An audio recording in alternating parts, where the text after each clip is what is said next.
Blessed Sunday to all. Welcome to our series, Understanding the Old Testament.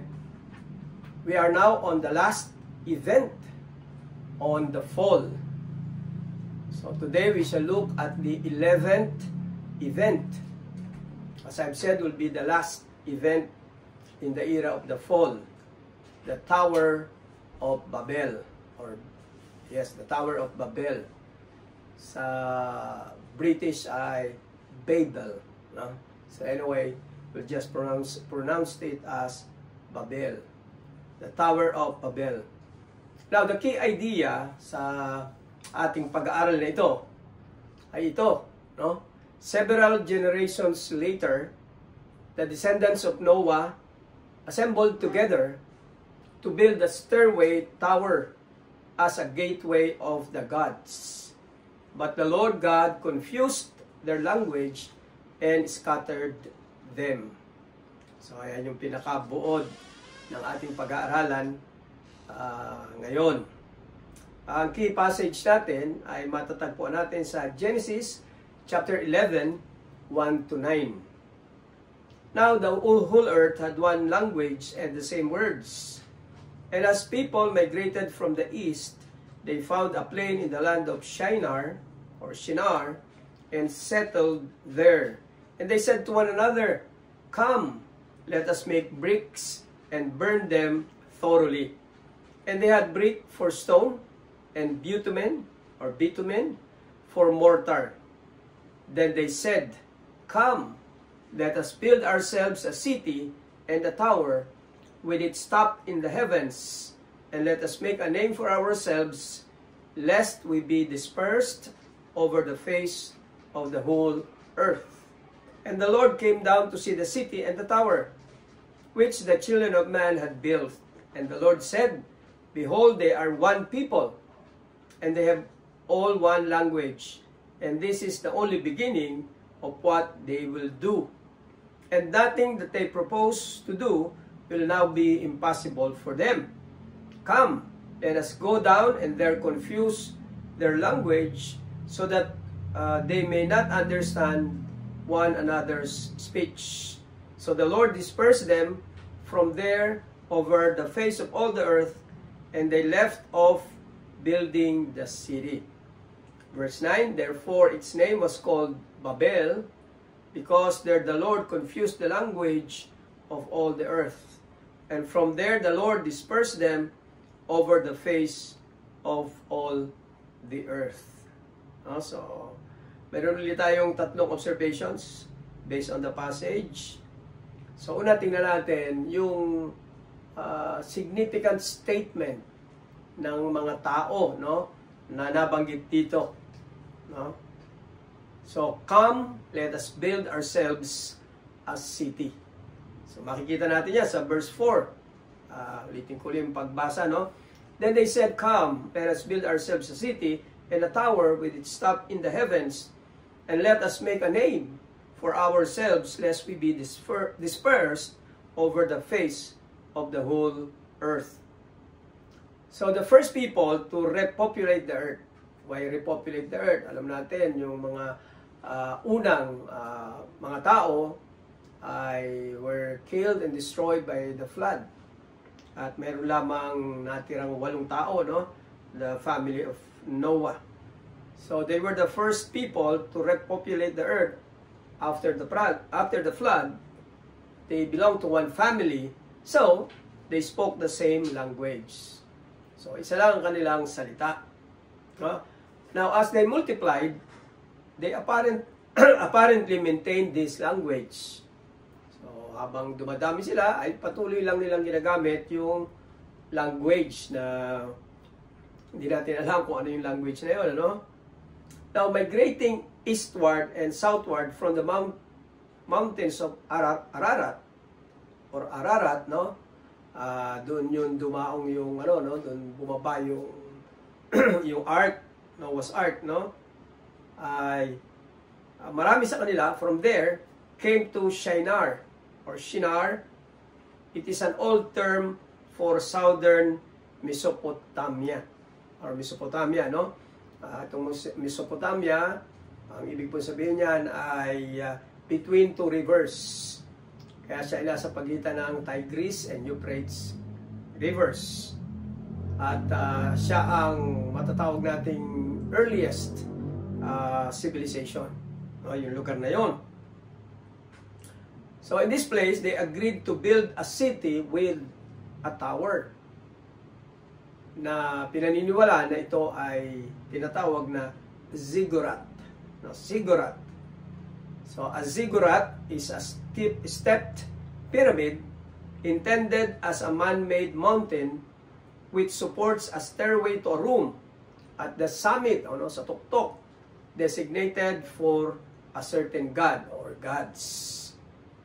So yan ang ating slide para magkaroon lang tayo ng idea. Now this room, yung nasa tuktok na kwarto, ay designated to be the gate of the gods. So dito sa room na ito, priest would ascend, akit sila to deposit food for the city's patron deity. Yung pinaka-Diyos nila ay doon magdadala ng pagkain para sa kanila. A table and bed might both be present for the god. So may lamesa siya para kainan, at higaan para mamahinga. The deity would descend from the sky to the room where he or she, pwedeng god or goddess, could eat and sleep. Yan ang kanilang paniniwala. Kaya yun ang practice nila, So the god or the goddess then may descend the stairway, so may hagdanan siya pababa, to visit the temple near the foot of the ziggurat. So may temple doon sa ibaba, And may also walk throughout the city to observe the citizens. So yan yung kanilang paniniwala, So the ziggurat functioned to provide for the god or goddess and show it where he could come to be worshipped and to be with the people. So para alam ng god or goddess kung saan niya katatagpuin ng mga tao para sa pagsamba sa kanya. So yun ang purpose ng ziggurat, ng tower. So kung tama nga na yung tower ay kagaya ng ziggurat, so ang paniniwala ng mga tao noong panahon na yon ay ang Diyos ay kailangang supplyan, that God must be provided with sustenance and rest. Yun ang concept nila ng Diyos, na pwede nilang na pwedeng bumisit, o bumisita sa mga tao at sila ay sambahin. Yan ang kanilang paniniwala, Sa ganitong paraan ay pinaliit nila, kanilang Diyos, Pinaliit nila yung Diyos na lumikha ng langit at lupa sa pamamagitan lamang ng salita, na ginawa niya ang tao para kanyang maging representative, at ipinamahalas niya ang kanyang kapangyarihan, when God destroyed the entire world population for their sins. So ito yung Diyos, pero pinaliit nila sa konsepto ng ziggurat na kanilang ginagawa noon, na nakita natin dito.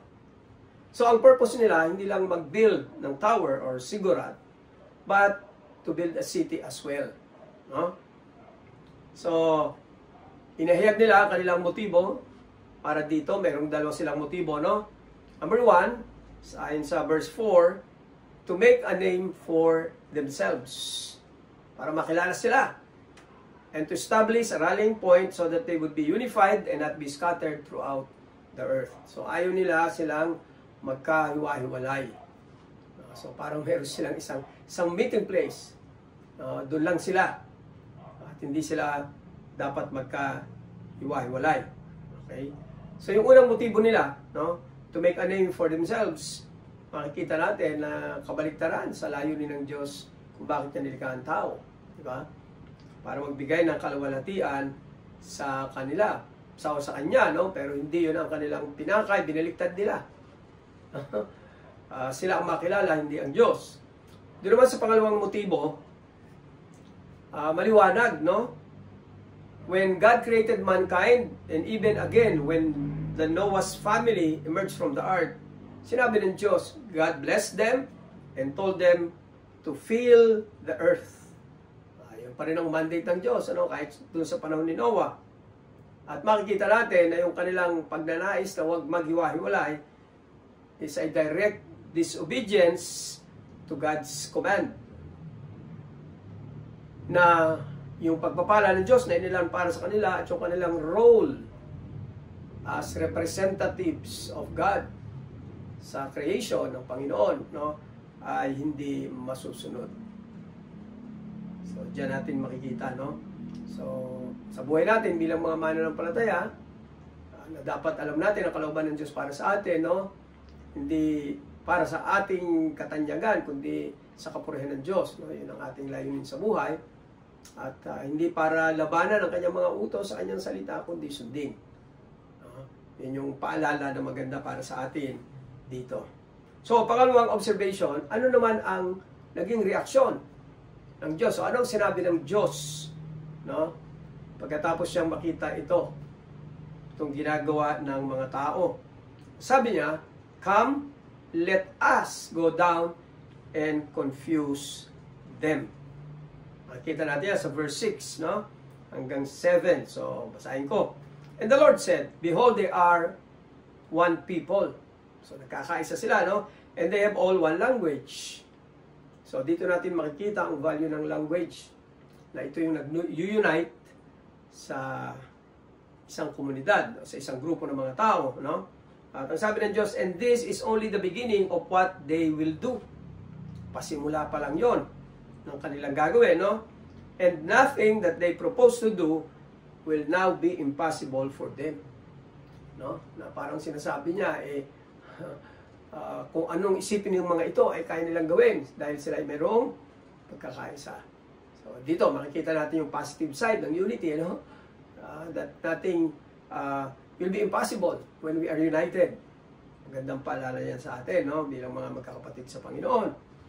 Sabi sa verse 7, "Come, let us go down and there confuse their language so that they may not understand one another's speech."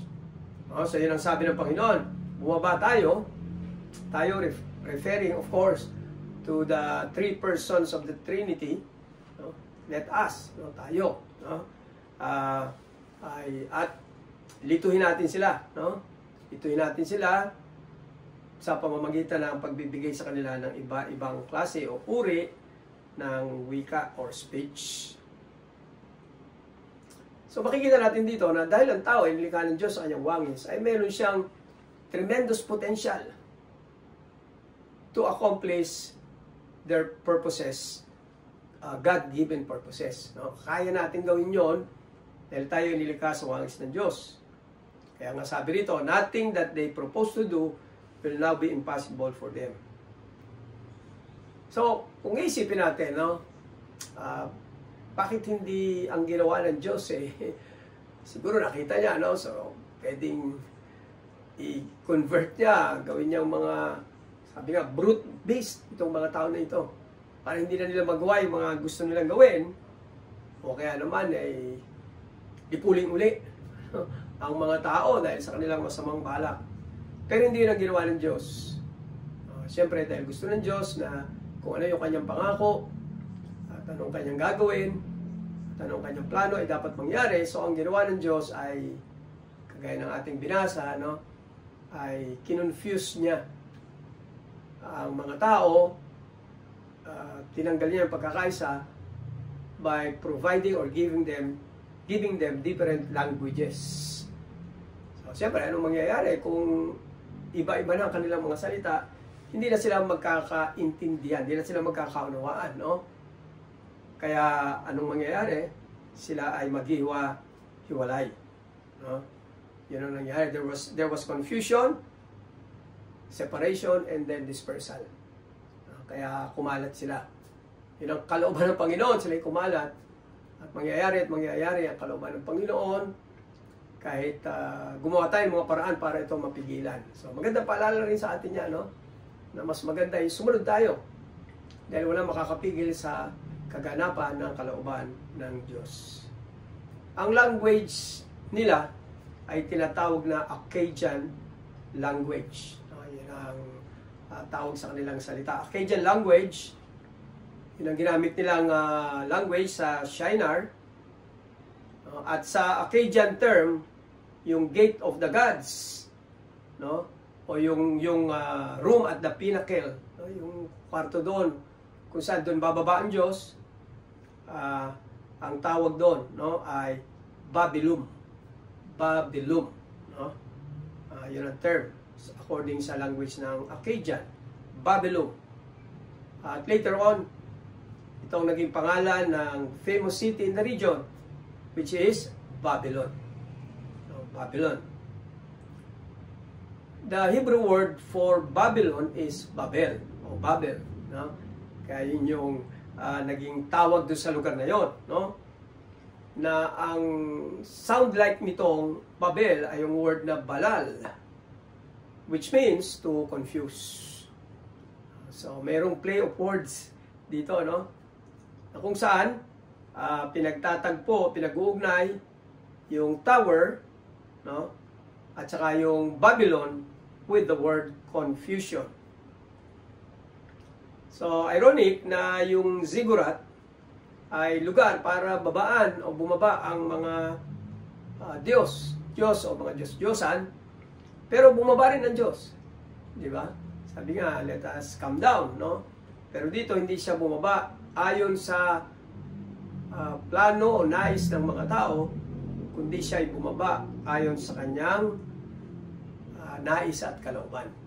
So dito makikita natin, no, na ang Diyos ay sovereign at magpapasya siya at gagawin niya ang nais niyang gawin, hindi kung ano ang gusto nating gawin. No? Okay. Now, pangatlong observation. Mahalaga to, no? Kasi matatapos na tayo sa chapter 11 at pagpasok natin sa chapter 12, makikita natin na may focus na, no? May ibang kumbaga anggulo na ang makikita natin sa kwento ng Genesis. Anyway, dito titingnan natin, no, the overview of the descendants of Noah through Shem. Okay, so wala dun yun sa ating key passage na binasa, pero yun ay makikita natin sa mga succeeding verses. And I would like to read, no, yung Genesis 11 starting from verse 10.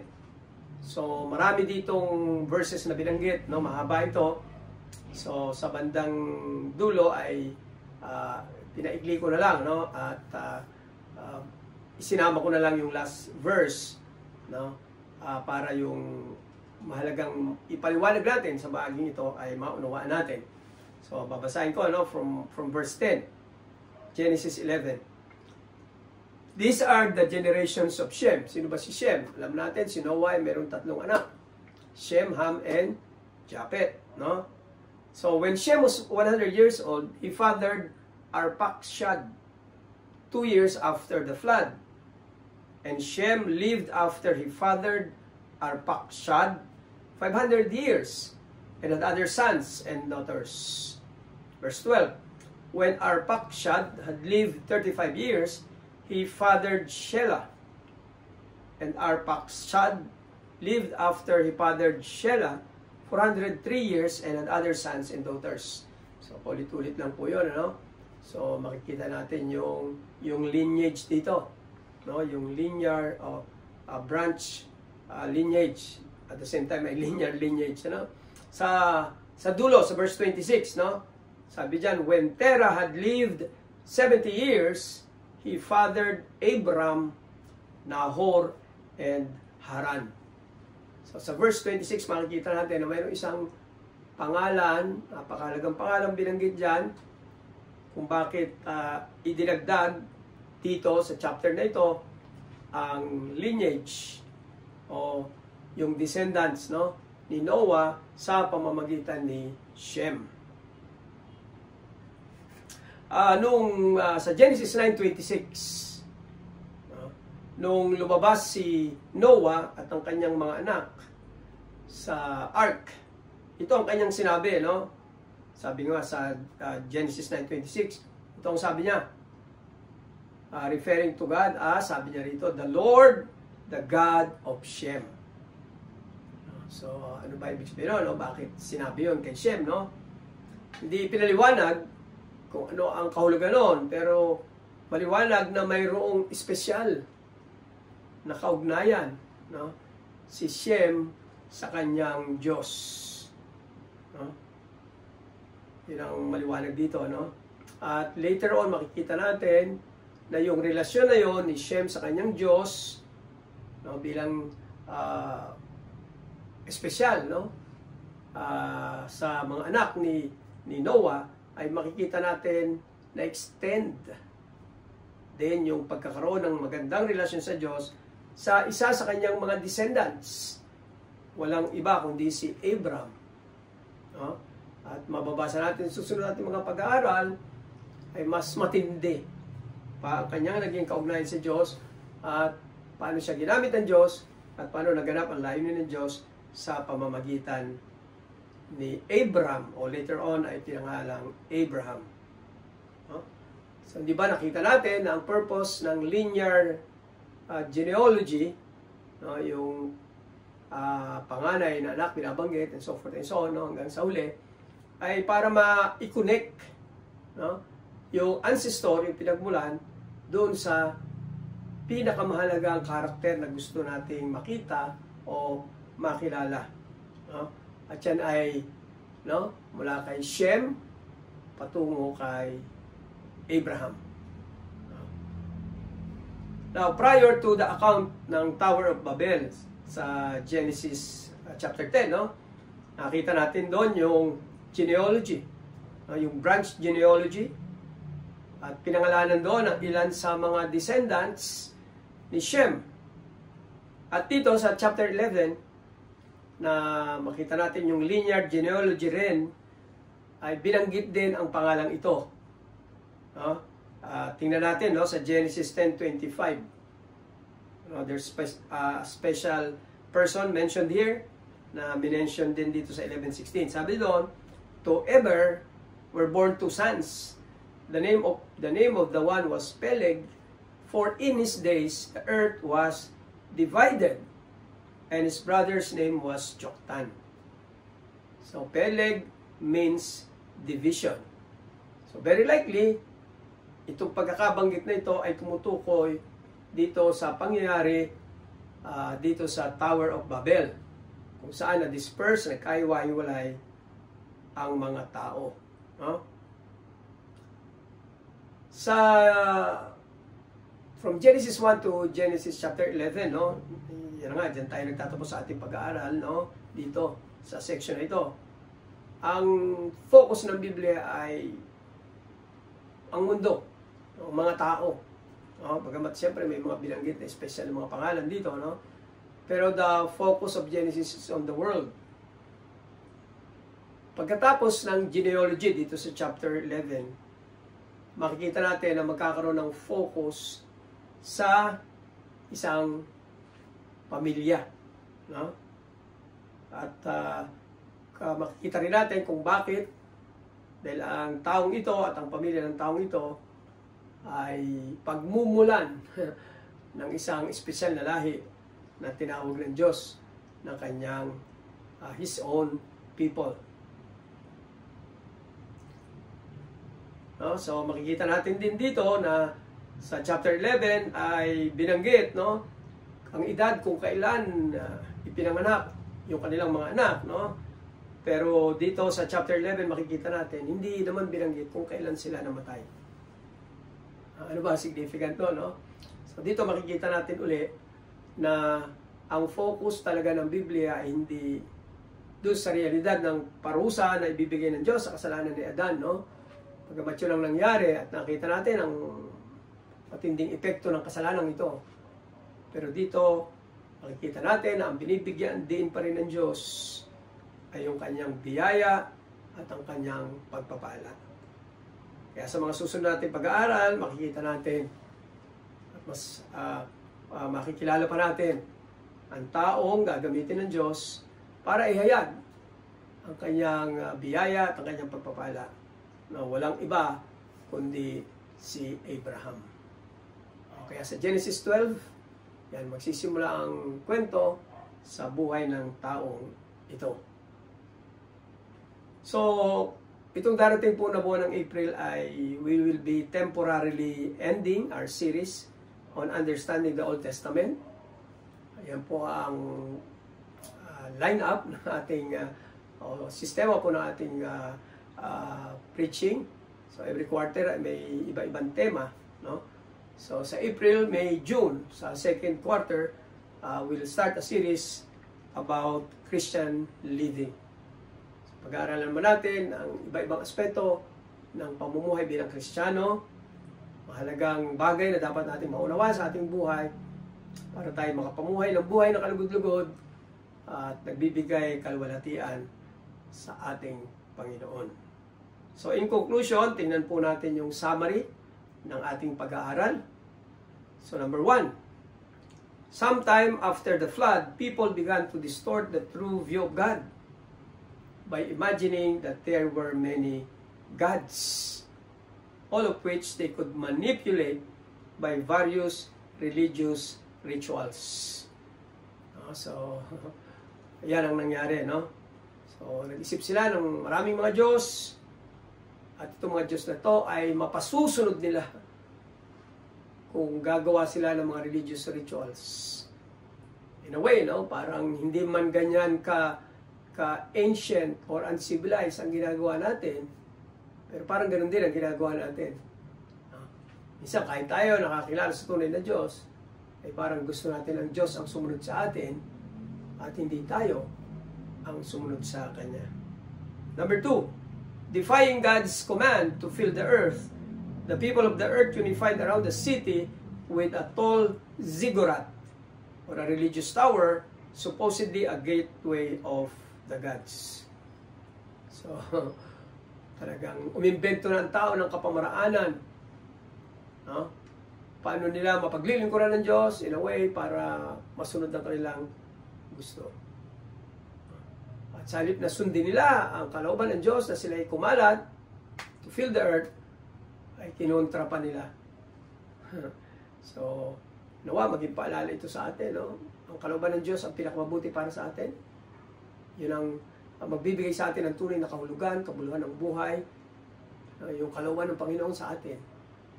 Kaya nawa, matuto tayong sumunod at gawin ang kalooban ng Panginoon sa ating buhay sa halip na kontrahin natin ang kanyang kalooban na naihayag sa kanyang salita. And lastly, number 3, God confused the language of the people so that they could not understand each other, which caused them to disperse over all the earth. The tower is called Babel, which sounds like the Hebrew word for confusion. Walang makapipigil sa kalooban ng Panginoon para maganap. Maliwanag po ang Panginoong Jesucristo ay malapit ang bumalik. Sa mga nangyayari po noong paman hanggang ngayon ay lalong tumitindi ang mga pangyayari. Na parang sabi ko nga sa inyo, parang isang play, no?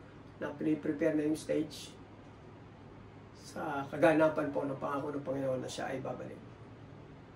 At nawa tayo maging patuloy magsumikap, maging masigasig sa pagkilala sa Diyos, upang siya ay matuto nating mas mahalin at paglingkuran, at patuloy ang pag-asa natin na ituon natin sa ating Panginoon. Tayo manalangin. Ama, marami pong salamat muli sa huling event na ito, Under the Fall, kung saan nakita namin, Panginoon, ang nature po ng tao bilang makasalanan. Pero nakita rin namin ang iyong nature bilang isang mapagpala, mabiyaya, at makapangyarihang Diyos. So, Panginoon, muli po aming isinusulit ang aming buhay. Kung anumang mga aral po natutunan namin tungkol po sa aklat ng Genesis, starting from chapter 1 to chapter 11, nawa, Panginoon, ay mailapat namin sa aming buhay. Sapagkat sabi mo nga po, isinulat ang mga ito para maging halimbawa sa amin aral sa amin. Para kung ano yung mga pagkakamali, di na namin maulit. At kung ano naman yung mabuti at nagbigay tagumpay sa kanila, ay aming magawa at ulitin. Para maranasan namin ang pinagpalang buhay mula po sa inyo. Kaya marami pong salamat sa inyong salita. Patuloy po kayong gumawa at kumilos sa aming buhay. Ito ang aming panalangin sa pangalan ni Jesus. Amen and Amen.